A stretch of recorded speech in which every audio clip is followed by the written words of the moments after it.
जय सियाराम। मी आहे रंजना, तुम्ही पाहत आहात रंजनास किचन। आज आहे संडे, त्यामुळे आमच्या घरी आज असतं नॉनव्हेज। आज आणलं आहे मटन आणि माझ्या मिस्टरांची फरमाईश आहे की आज त्यांना सुकं मटन खायचे। सर्वांनाच खूप आवडतं आमच्या घरामध्ये सुकं मटन। तर आज चला आपण जाऊया किचन मध्ये आणि बनवूया सुकं मटन।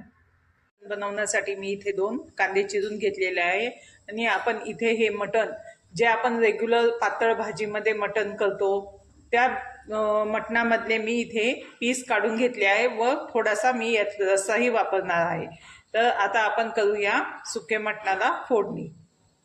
इथे मी कढई तापत ठेवली, त्यात मी 2 चमचे भरून तेल टाकते। त्यात आपण हा कांदा परतून घेऊ।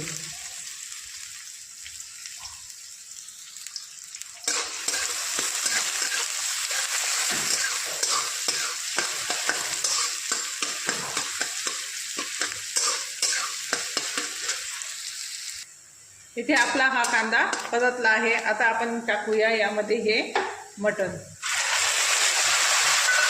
त्यावरती 1 सपाट चमचा मी एव्हरेस्टचा मटन मसाला घेते, 1 सपाट चमचा लाल तिखट,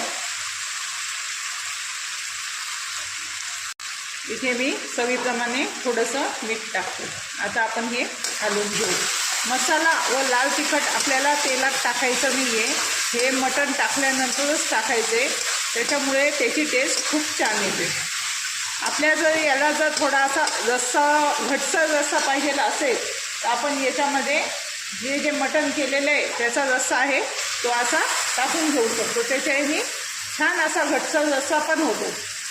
आता आपण हे परतून घेऊ। तुम्हाला यात जर तिखटपणा वाढवायचा असेल तर तुम्ही याच्यामध्ये मिरची व मसाला वाढवून टाकू शकता। आता आपण हे परतून घेऊ। आपलं मटण मी 2-3 मिनटं परतून घेतलं आहे व छान असं सुकं झालं आहे। आता यामध्ये मी टाकते भरपूर अशी कोथिंबीर। मला कोथिंबीर याच्यामध्ये खूप आवडते, कोथिंबीर टाकल्यामुळे जास्त त्यांनी खूप छान टेस्ट लागते।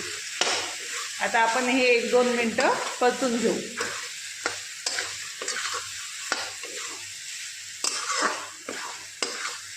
आपलं सुकं मटण तयार आहे। आता मी गॅस बंद करते। तुम्हाला माझा हा व्हिडिओ आवडला असेल तर याला लाईक व सबस्क्राईब करा व बेल आयकॉनचे बटन दाबायला विसरू नका, जेणेकरून माझे नवीन व्हिडिओ तुमच्यापर्यंत पोहोचतील। धन्यवाद।